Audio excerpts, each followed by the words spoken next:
on baby's back. And when you get baby, you want to cross your arms so they're in an X, and you want to get up. Your hands on baby's shoulders and right under baby's arms. How high is the wrap on his back? All the way up to his neck. Okay. So that baby's well supported. You want to not grab too far out on the arms because that obviously can strain baby's arms if you pull too far or too far out away from the shoulder socket. So you want to make sure you get in really tight and close to baby's shoulders when you do this. You want to have your arms crossed. And then what I like to do is I like to move my body into the wrap. Rather than trying to swing it all. Yeah. So I'll have baby seated or standing, In there. It won't come out. and then I will move myself into baby. And that does a dual purpose. It has less travel space for baby to go, and it also keeps your wrap from being too twisted. Because a lot of times my other tail gets stuck. Yes. Once you have baby on your back is you want to secure your top rail. If your top rail is secure, baby can't go anywhere. So you want to keep that top rail nice and tight at all times until you have a really good seat. Once you have baby secure and tight, I keep mine high. I like to be able to touch Saul's head with my head, and I like him right in the nape of my neck. The younger they are, the higher up you want them because that keeps that C positioning in their spine because they're up on your shoulder blade. But the smaller they are and the higher they are, the harder it is to reach. So just be aware of that as well. And so the higher they are, the more stable they're going to be, and it's going to keep you from overcompensating with your back sway. So if you are wearing low, where you want baby nice and high, you have our top rail tight. So once I've got baby here, he's nice and secure. I've got my top rail really high. We started high. It's still over his arms. Once you get to be toddler age, sometimes I'll wrap him with the wrap where his arms are out from the beginning. But that's really something you want to start doing once they're, over a year. So we're going to talk about making a seat. I think the number one mistake people make when they're trying to make a seat is they stay bent over too long. If you're bending over, then baby doesn't have anything fighting against him to keep him in place. So baby can move and wiggle and get out of your seat. If baby's like this, then you've got gravity pulling him against your body and the wrap against him. So you want to, once you get baby up, you want to stand up. Stand up straight. Make sure your top rail is tight, nice and secure. Then, once you decide that you want to make your seat, you want to secure your seat, your top rail either in your teeth or under your chin. I'm going to do under chin because it's the lending library. And then you want to just bend over just a tiny bit. And I go up, under, in between baby's legs to make my seat. Up, under, and then I would bounce like that. Here, then there's nothing that's keeping the seat and the bottom rail in place. He can just kick or move or get out of that really easily. As soon as I stand up, gravity is pushing his body weight against my back and holding that seat in place. So that's what's going to keep your seat secure while you're wrapping. That's when a lot of people lose their seat, is they stay bent over too long. Okay, so that's the first kind of thing that I want to make sure you guys are aware of you're doing. We're going to do a ruck first, a reinforced ruck. So I'm going to take one tail and secure it between my legs. And I'm going to take my other tail and I'm going to pass it to my other hand. And I'm going to go over baby's first leg and under baby's second leg. So we're going to start getting an X in place, and that X is what's going to hold him in place. Even if he leg straightens or wiggles and pops his seat, he's still going to have this cross X. So I go over the first leg and under the second leg again.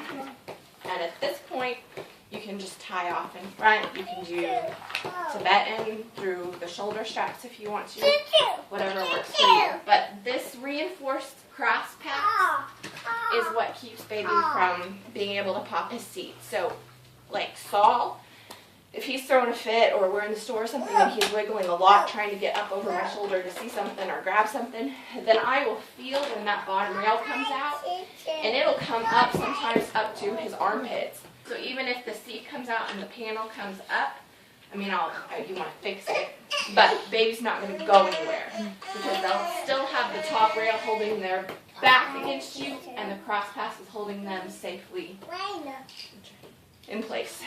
Marker, and I'm going to start with it on the back of baby's back. I know. Ideally, you want baby to be. Okay, so I start with my arms crossed, right in at his shoulder blades, really tight, where he's safe and secure. My arms on the top of his shoulder on this side. And then I move me to the rack. And I instantly get my top rail secure.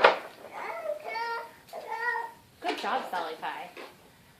You did the big helper. I'm going to get my top rail in my teeth, so I'm not going to talk for a second. Just watch what I do.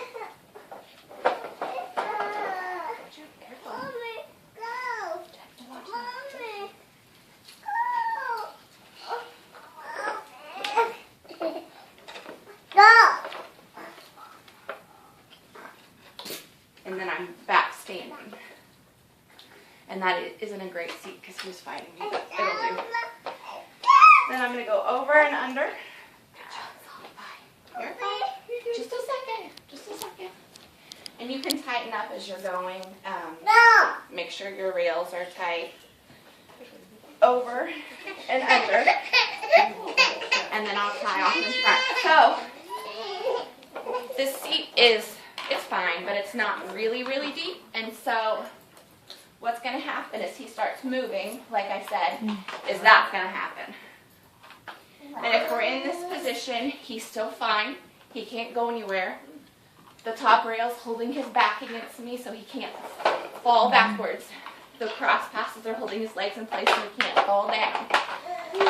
So if I was in this position and I was at the store or something and I didn't want to take him down and totally rewrap, then what I would do is I would just bounce him up and then go back in through in between us and pull that seat back up. And how quickly I stood up. Okay.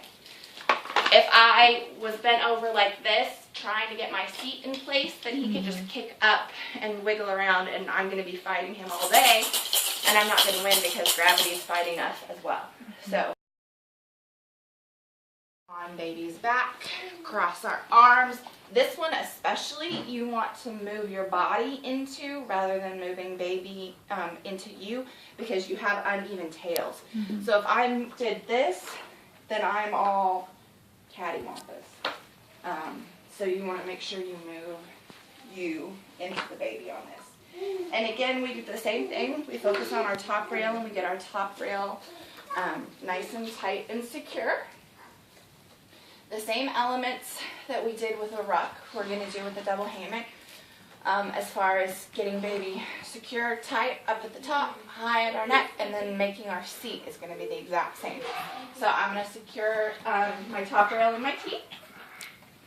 Go in between baby's legs and me, and then bring up that pass.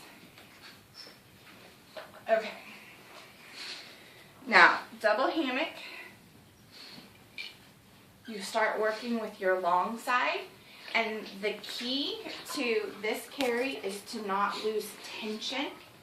And how we do that is we move our wrap as little as possible. I don't know if anybody was there when I did 102 of double hammocks, but I'm going to go over kind of the same type of thing. So a lot of people will just measure. I'm going to start here, and if you see I'm probably going to end up on the opposite side, which I can wrap either side, but not everybody can.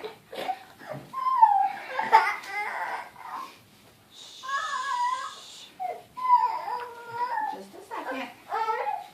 So I want to keep my top rail secure. As long as my top rail is secure, he's fine. Okay, thank you.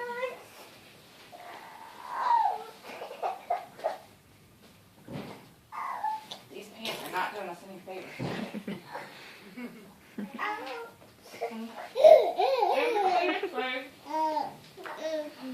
And then I stand straight up.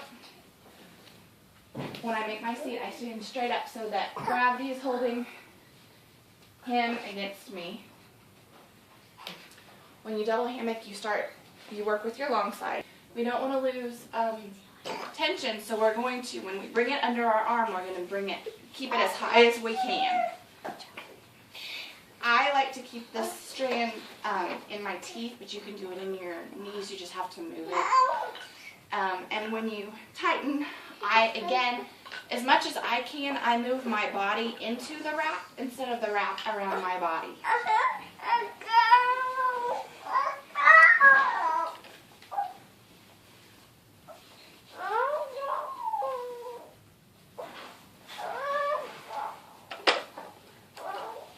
And then I want, the key to double hammock is tightening. And you've got to tighten all along. And you've got to tighten the top rail and the bottom rail and the middle rail. And you've got to keep everything tight and even. So this is the basic element of a double hammock. It's a tight chest pass with the ropes. I reinforce with saw, so again I would do that over, under, and my wrap's not quite long enough to tie in front. I can tie off if you take it. But this is a size 4. This, especially in a longer wrap, where we can tie off in a lot of different ways to, depending on what your specific weakness is or soft spot. If it bothers your shoulders, if it bothers your belly, if it bothers your upper back. There are a bunch of different finishes for doing that. But this is the basic elements of a double hammock. My short side is on my Left side. Okay. But when I measure it, yeah, it's on my right side. that way you can work with your right.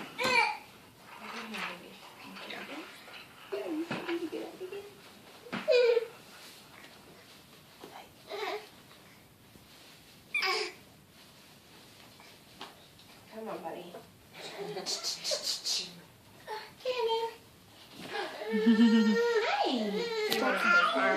Hi.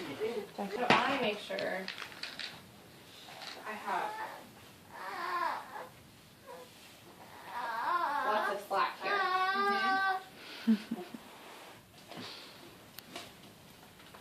And then Cannon.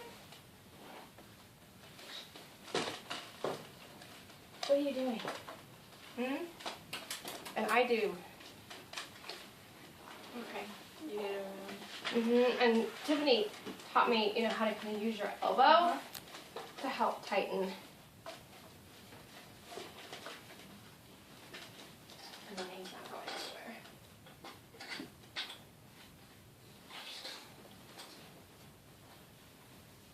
And she's long enough that she can do the correct finish. This is not the shirt to wear for wrapping. So ideally, when you finish, your middle marker's right in the middle of your chest like hers is. Wow. It's usually not.